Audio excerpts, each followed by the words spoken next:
Старонку Лукашэнкі прызналі экстрэміскай. Не, гэта не бунт унутры сістэмы. Проста ў спіс Мінінфарму дадалі інстаграм-аккаунт беларускай дэмакратычнай актывісткі ва ўкраіне Ірыны Лукашэнкі. Экстрэміскімі прызналі таксама сайты і соцсеткі праекту «Медыазона» і яшчэ шэраг аккаунтаў.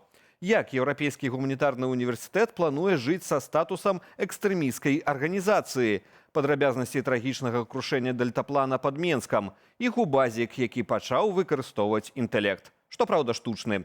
Пра гэта ды іншае ў кароткім выданні навінаў серады 15 красавіка на Белсаце. Пачынаем.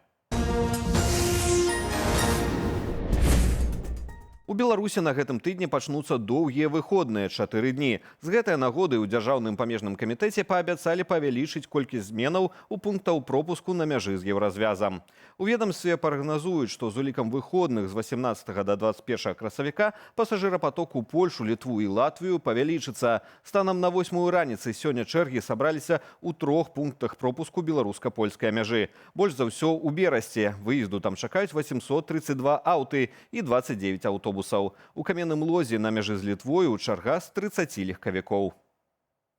Сталася вядомая асоба пілота мотадельтаплана, што разбіўся напярэдадні пад Менскам. Гэта інструктар аэраклубу «Авіаменск» і гітарыст гурта «Цвет алоэ» Руслан Іваноў. Пра гэта ў інстаграме паведаміў сябра мужчыны. Як сталася вядома, Руслан Іваноў спачатку працаваў у галіне музыкі і карпаратываў, аднак пасля здзейсніў мару дзяцінства і адвучыўся ў акадэміі авіяцыі. Спачатку быў аматарам, а пасля атрымаў камерцыйную ліцэнзію. «Авіаменск» зрабіўся супольным бізнесам Іванова з сябрамі. Мотадельтаплан «Фрэгат» разбіўся каля вёскі Азярцо на тэрыторыі музею. Акрамя Іванова загінула 26-гадовая пасажырка. Папярэдняя прычына – пілот не справіўся з кіраваннем. Подле відавочцаў апарат набраў вышыню, а пасля праз парыў ветру крыло апарату склалася, і ён пачаў падаць. Пастанова рэжыму Лукашэнкі прызнаць Еўрапейскі гуманітарны універсітэт экстрэміскай арганізацыяй не паўплывае на яго працу, аднак можа стацца фактарам дадатковага ціску на звязаных з вучэльняй грамадзянаў Беларусі. Кіраўніцтва ЕГУ разаслала лісты да сваіх выкладчыкаў і студэнтаў. Мы ўсе разумеем, што гэтая пастанова незаконная, несправядлівая і не мае рэальнай юрыдычнай моцы ў межах літоўскага або міжнароднага права. Мы хацелі б падкрэсліць, што гэтая пастанова не паўплывае на бесперапыннасць дзейнасці ЕГУ. Універсітэт працягне выконваць сваю місію як установа вышэйшай адукацыі. Аднак кожнай сям'і і кожнаму студэнту варта самастойна ацаніць магчымыя рызыкі і прыняць адпаведнае рашэнне. Кіраўніцтва ЕГУ выказала гатовасць падтрымліваць сваіх беларускіх студэнтаў і выкладчыкаў у пераадоленні наступстваў незаконнай пастановы ўладаў у Менску. Напярэдадні Верхоўны суд Беларусі прызнаў ЕГУ экстрэміскай арганізацыяй і забараніў яго дзейнасць у краіне. Пастанову прынялі на падставе заявы Генеральнай пракуратуры, якая вінаваціла універсітэт у, цытата, «дэстабілізацыі сітуацыі ў краіне і нібыта супрацы з радыкальнымі структурамі». Паводле юрыстаў праваабарончага цэнтру «Вясна» цяпер пад крымінальны пераслед могуць трапіць любыя кантакты грамадзянаў Беларусі з ЕГУ. Напрыклад, праца і навучанне могуць быць кваліфікаваныя як спрыянне экстрэміскай дзейнасці, а аплата за навучанне як яе фінансаванне. Падтрыманне ЕГУ ўжо выказалі прадстаўнікі беларускіх дэмакратычных сілаў і ўлады Літвы, у прыватнасці кіраўнік МЗС краіны Кястуціс Будрыс. У губазіку заявілі, што для пошуку экстрэміскага, на думку ўладаў, кантэнту ўжо выкарыстоўваюць адмысловыя праграмы з элементамі штучнага інтэлекту.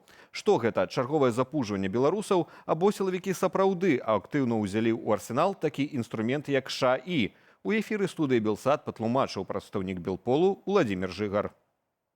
Как правило, это просто слова, потому что в районных отделах сотрудникам не хватает даже бумаги для принтеров, они покупают это за свой счет, они заправляют картриджи за свой счет, производят ремонт автомобиля за свой счет. Так что, громкие, красивые слова, безусловно, в каких-то единичных случаях, либо там целенаправленно по какому-то направлению, да, это может применяться. Но чтобы повсеместно, даже кипот повсеместно так не используется, хотя уже 6 лет как находится на постоянной основе в системе МВД.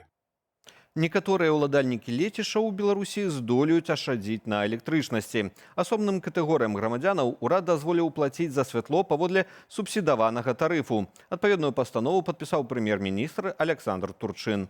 Спецыяльны тарыф усталяваны памерам 12 копеек за 1 кілават-гадзіну, аднак мала чым адрозніваецца ад дзейнага тарыфу для лецішаў. Ён распаўсюджваецца на людзей, якія жывуць у садовых доміках або на лецішчы і падлучаныя да сетак энергазабеспячэння Белэнерга.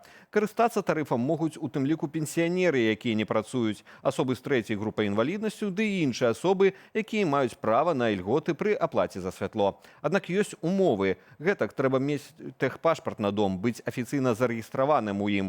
У будынку павінна адсутнічаць цэнтральнае ацяпленне і газазабеспячэнне, але мусіць быць стацыянарная электрапліта. Нараданіцу шлях да месцаў памяці зробіцца прасцейшым. З 18 да 21 красавіка ўводзіцца беспрапускны рэжым для наведвання могілак на тэрыторыях радыяцыйнага забруджвання. Вольны ўезд будзе дзеяць з 8 да 17 гадзіны і выключна для добраўпарадкавання пахаванняў, піша дзяржаўная кампанія «Белта». Для паездкі абавязкова мець пры сабе пашпарт і дакументы на аўта. Асобны графік прадугледжаны для Нараўлянскага раёну. Да вёсак Белая Сарока, Хаткі, Хутар, Лес і Баровічы можна будзе трапіць 19 і 21 красавіка з 10 да 15 гадзіны.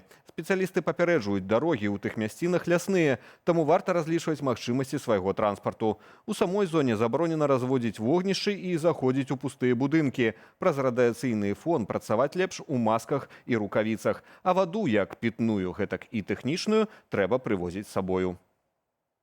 Заўчаснае адкрыццё купальнага сезону абярнулася трагедыяй, а папярэднічалі гэтаму пасядзелкі з сябрамі каля вадаёму. У аграгарадку Ліцвінавічы Кармянскага раёну на Гомельшчыне у мясцовым возеры патануў мужчына 1987 года нараджэння.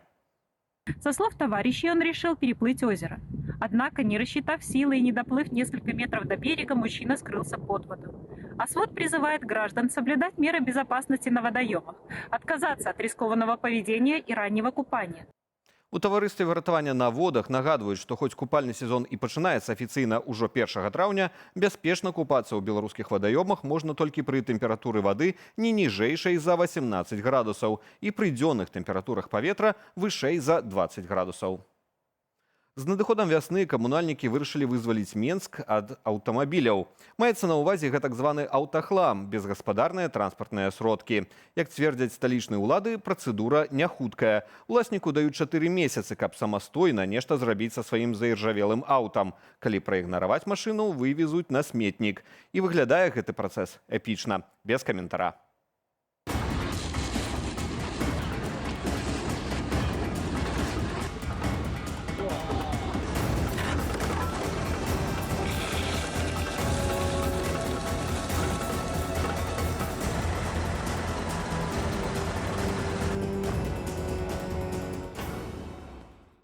Аб развіцці падзеяў распавядуць мае калегі ў вечаровых эфірах аб'ектыву і студыі Белсат о 19 гадзіне па Менску.